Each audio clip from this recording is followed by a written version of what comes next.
The New York Mets salvage their series against the Miami Marlins and salvage the entire road trip, going home with a record of 3-3 instead of going home with a losing record, which all things considered is not too bad. And my son's little league team was a little bit humbled tonight. We'll talk about lessons from both the majors and from Little League here as we come together tonight. Good evening, everybody. We are MetropoliFins. We are YouTube's smallest New York Mets and Miami Dolphins channel. I'm so excited to be here with you tonight. Unfortunately, I was not able to sit and watch the entire game because I was coaching my son's Little League team, as you can see. Still have all my gear on. We just got home in the last few minutes and getting the kids fed and to bed because it is late and they got to be up early for school tomorrow. But I did see some key things, and so we're going to do a couple of things here. We're going to actually spend some time. We're going to look over the box score. I know the box score doesn't tell you everything, doesn't tell you as much as what you see when you watch the game, but it's still a great way to get a quick little understanding of the story of the game. And so obviously it doesn't give you every last little detail, but we're going to go ahead and do this. We're going to throw the game day up here on the screen for you, and we're going to make this maybe just a little bit smaller so I can see both you and the game day. So we were streaming the game day earlier tonight so people could follow along throughout the entire time. But I want to take a few minutes here and just show what I can show here with you. Let's see, which setup do we want? Let's go. Oh, that's too. Let's do this one. We'll do that little overlay of the box score of the night. Now, I know from the bits and pieces that I was able to see in the game that the big star of the game was Pete Alonso. He had a key home run that tied up the game. I believe it was in the top of the 8th inning. And so that was huge. Again, that's the second time this season Pete Alonso has come up with a big home run under pressure. I think Pete Alonso desperately wants to rewrite the narrative of he is not good in pressure situations, going back all the way to the playoffs last season, and now twice this season he's come through with clutch home runs. Of course, the grand slam a couple nights ago and the clutch 3-run homer this game. One of the things that I find interesting here, just looking at some of the lines here on the game, you've got Juan Soto, goes 1 for 5 and still manages to score 3 runs. And I understand some of that has to do with the Manfred man and extra innings. And so he gets credit for a run, even though he didn't get his way on base. But it is so crazy to me how he finds ways to fill up the box score kind of no matter what. Good to see Lindor get another hit tonight, even though he's not to his full prime self. And of course, Pete being the star of the night, 3 for 4, 4 RBIs, 2 runs scored. He also had a bases loaded walk, I believe. He had that. Let me look up the scoring summary so I get everything. So this is how the Mets scored. We'll just run through the game. Pete Alonso had a double that actually gave the Mets the lead, scored Juan Soto. That was in the first inning. The bottom of the third is when Clay Holmes got into just a little bit of trouble. Now, we'll talk more about Clay Holmes in a little bit here. He did pitch 85 pitches, so his pitch count is kind of getting a little too high too early in the game. And so for a pitcher who's set to go about 90 pitches, 80 to 90, 85 to 90 pitches in the game, the fact that he's only able to get through like 4 1/3, 4 2/3 innings, that's something that definitely needs to be figured out as we go through. He did have 2 walks and 6 strikeouts tonight, so that looks pretty good. 2 runs on 6 hits, 1 of them earned. And so but just to go through, in the bottom of the third, the Marlins scored on a sacrifice fly, and then Otto Lopez reached on a fielder's choice with a throwing error by Vientos. I did hear that Vientos had a rough night at third base. Then a little later in the game, in the 7th, Miami scored on another Otto Lopez ground ball to Mark Vientos, and Nick Fortes had a single. And then, of course, the big blast that we talked about. And I want to see what happens if I try to show this. Will this go big? I want it to. 2 out, 2 on, 2-2 to Alonso. Oh, it's too choppy because we're running too much stuff. We're going to get that figured out eventually here. Anyway, that was the big blow in the game to tie this up, which was Pete Alonso hitting that 3-run homer in the top of the 8th inning. Then, of course, we went to extra innings. I was hoping to get live before we got to the extras, but Jesse Winker had a bases-loaded walk. Mark Vientos reached on a fielder's choice / fielding error. And then the bottom 11th, of course, Danny Young had to make it a little bit interesting for the Mets. And Xavier Edwards ended up singling home a runner. And that brought the game to 6-5. But Huascar Brazoban, who the Mets have brought in, and got the save. All right, Keith Hernandez, hot mic. Oh, boy. Sounds like I got some stuff I got to go research, Jonathan. Oh, man, what did Keith do? I always feel like you never know what Keith Hernandez is actually going to say. So, hold on.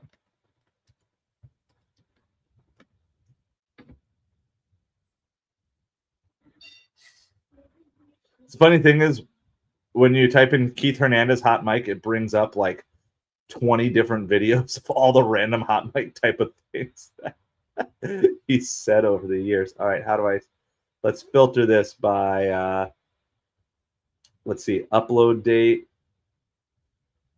No, that's not going to work. Let's filter by upload today. Let's see what we can find. Nothing. I'll drop the hot mic. I'll just search for Keith Hernandez. And then we'll filter here. If I can't find it now, then I will just do more digging later. I'm seeing a bunch of random stuff, so I'm going to have to do some digging. Do you know roughly what inning, Jonathan? I can go look it up later for sure. So anyway, what do we get from all this? Well, again, I'm not going to give you the deepest analysis because I didn't watch the entire game. But I'm going to just tell you the couple of things that really stick out to me. One, like I already mentioned, Juan Soto knows how to fill up the box score. Even on a day where he only gets one hit and goes 1 for 5, he still manages to score 3 runs. And I think that's just a testament to who Juan Soto is as a player. You're not always going to have your best day. And there's going to be times where you've got to figure out how to make things happen. So that's one thing. Number 2, Pete Alonso looks like he is going to be out with a vengeance this year, that he is just looking for opportunities and doesn't seem like he's stepping down in the big moments, as has been his criticism in the past, at least so far this season. He has now twice stepped up when it was absolutely huge for this team. And again, part of this is credit to him. I mean, a big portion of it is credit to him for continuing to put in the work to say, look, this is the narrative around me, and I want to change that narrative. And it goes all the way back to that home run in Milwaukee last year. But I think he's extra fueled by the fact that I think a lot of people are like, yeah, that's a good home run, but you haven't really done it a lot in your career. And now he's done it twice in the first week of the season for the Mets. Key home runs at key times when the pressure was on, when everybody was looking at him. A partial credit here also goes to Juan Soto for getting on base in front of Pete consistently. It's going to mean that Pete gets more and better pitches to hit. Whenever there's a runner on base, it's just going to generally be more in your favor as the batter. And so that certainly helps. And so, of course, this game is a team game and it is a team effort. But I like both of those things. All right, on the negative note, just calling this out because I've been a big supporter and proponent. Brett Beatty has another 0 for 4 today. Now, I know the people who want Beatty gone have no patience for him. Unfortunately, I think also the Mets are probably fairly limited with patience here, and especially with knowing that Jeff McNeil is going to be back. You've got to figure out how you can transfer that hitting that you do in AAA in spring training. You have to figure out how to bring it into the ballgame. I'm hoping going home and having some nice home cooking will be great for this team. And I get it. This is not the start that you want if you're a Mets fan, 3-3. However, they are 3-3. You know, last year they were 1-5 after 6 games. So there's part of that. They've been on the road. They've faced 2 teams that they faced a ton of all spring training. And so the Mets and the Astros and the Mets and the Marlins played each other in inordinate, crazy amount of times. And I'm sick of seeing their teams, to be completely honest with you. Nothing personal against the teams, but when it was everything that they were doing like all spring, scheduling for the first part of this baseball season for spring training has just been, in my opinion, it's just been atrocious. I think MLB has done an absolutely horrible job of spreading out, getting teams to play against more teams. And I think when you're going on the road playing teams you've already played about 10 times each, it feels like, I don't know what the actual number is, but it's a lot. And you're going on the road into those stadiums where you already kind of are super familiar with each other, and then they have the home field advantage, and the Mets have played 6 games on the road to start the season. All things considered, I'm okay with this. It's a 3-3 start. The World Series is not out the window or anything like that. I mean, hey, it could be significantly worse. We could be the Braves, or we could even be last year's Mets team, right? I mean, there's lots of different things that are possible here. So the Dodgers are taking on the Braves. We might actually just do a live baseball hangout later tonight. I'm going to wrap this up in just a little bit and do that. But we're going to switch over to Little League tonight because we did just finish our Little League game for the evening. We were humbled tonight. 9-6 was the final score. Now, I'm going to always point out my highlights and specifically highlights regarding my son because I'm allowed to brag on him. He was the starting pitcher tonight. He pitched 2 innings. Technically, it was 3 runs, but really, if you were officially scorekeeping, it was only one earned run. 2 of them came on an error. He pitched really well. He pitched almost 50 pitches, which is the most he's ever pitched in his career. And at the plate tonight, he worked out a walk. He had a hard liner that was just right at the left fielder, and their left fielder was good. He's a big kid. He knew what he was doing out there. And then he got an infield single in the in the top of the last inning. Tried to start a rally. He was, the team wasn't able to get him to come around and score, but he did his job as the leadoff hitter, got on base 2 out of 3 times. And as the starting pitcher, pitched 2 innings, gave up 3 runs, which in Little League, I'm pretty happy with that. So, but as a whole, it was interesting to see. So one of the things our team has struggled with all year is just getting practice time. And it's been difficult, and you could definitely see certain areas where other teams are a lot more solid than us in some of their fielding areas, even though our hitting is really good. But on a night where our fielding isn't perfect and then our hitting kind of was a little bit down as a team tonight, when that happens, it definitely puts us in a little bit of a bind because our game is get on base, cause chaos on the base paths. And so when we fail to get on base, and as you get deeper into the season, everybody's getting better. All of the players from the opponent's teams, the defense and the pitching is significantly stepping up because we're almost I think we're 2 months into the season at this point. So pitching and defense is significantly stepping up, and it makes everything harder. And it gets a lot harder to just sit up there and take 4 balls and get the walk. And that was one of the areas that we were humbled tonight, is just watching. We watched way too many. I would say 4 or 5 pitches as a called third strike, which is difficult to do. And you want to go up there, you want to tell them swing the bat, but in the moment the players just got to make that decision to do that. And we're still making some defensive errors, and it's interesting to watch because you go through the season, you can kind of overpower by walks and stolen bases early in the season, but as you get deeper in the season, you need to have solid defense and you need to have bats. So and being that we are the bats, hopefully that will come alive. Hopefully this is an off game. It was our 3rd loss this season, so I believe we are 7-3-3, something like that is our, I don't know if that's the official record, but in my head, that's the record I know of for us. 7 wins, 3 losses, 3 ties on the season. Our next game is Friday. So I appreciate everybody hanging out with us. If you got anything that you want to talk about, I guess I got to go do research on the Keith Hernandez hot mic in the 8th or 9th inning. So I'm going to do that. I'll read the opening. We got the little article here. So let me read this for you guys from the Mets game. I can share it in case you haven't seen this yet. Because this will give us a good overview of the game. And again, I was not able to watch this game. We're going to see if I can go live for Friday's game. We're going to figure that out. But we're still working on a few details. Apparently, all Pete Alonso needed was a change of scenery to get things kick-started offensively. He struggled to find solid contact during the Mets' season opening series against Houston, but the Polar Bear looked unflappable during New York's 6-5 11-inning win over the Marlins Wednesday at Lone Depot Park, and he was the team's undisputed hero after scorching a game-tying 3-run home run to center field in the 8th inning. The homer was a no-doubter rocketing off of Alonso's bat at 113.4 miles per hour per Statcast. Alonso swung a big stick the entire game. He had 4 of his 5 hardest hit balls. He had 4 of the 5 hardest hit balls of the game, which included exit velos of 113.1 and 114.5. The latter came from a first inning double that brought in the Mets. First run, Alonso drove in 4 of New York's runs, matching Miami's entire RBI total for the game.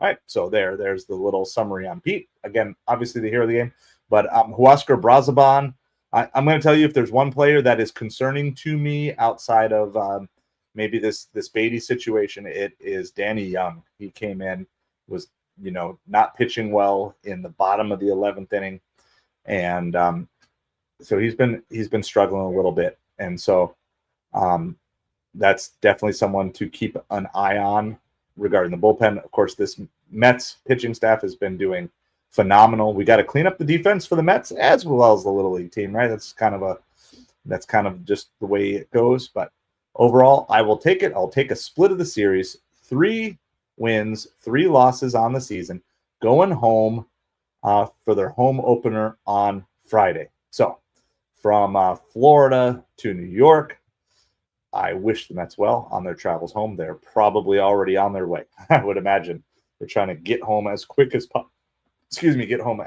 possible. But congrats to Pete Alonso for coming through in the clutch.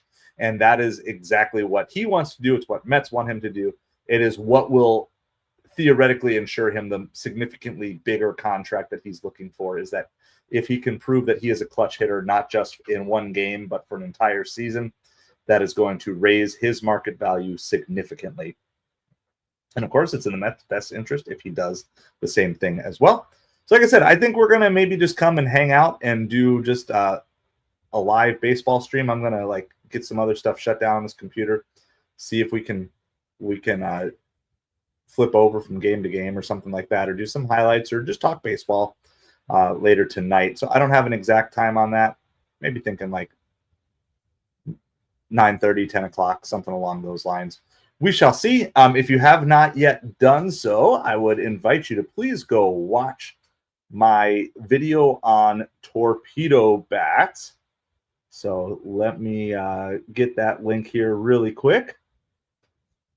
And so I would love your feedback on that. I know you won't all agree with me, but here is the link to the torpedo bats. It's my take on it. I don't think it's that big of a deal. But also kind of tying it back into history and other big bats from the past, like Babe Ruth's bat. So, I kind of also just like your feedback. If you kind of like the style of interjecting some pictures in with the talking head side of things too, trying to make the videos a little bit better, but I got no editing team and very little time and no money.